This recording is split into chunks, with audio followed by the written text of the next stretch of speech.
This video primarily demonstrates elevation modification operations in CoProcess software. Elevation modification adjusts the elevation values of selected vectors using relative or absolute values. Click Vector Elevation Modify to activate elevation modification. In the viewport, select the vectors requiring elevation modification. Multiple selections supported. Right-click and select Confirm or press Enter to confirm the selection set. Output message: please set the modification method and elevation value in the parameter panel.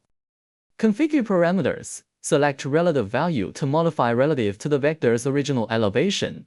Select absolute value to directly modify the vector to the specified elevation. Click Confirm to submit the elevation modification results. The elevation modification function supports selecting vectors first, then clicking the elevation modification button.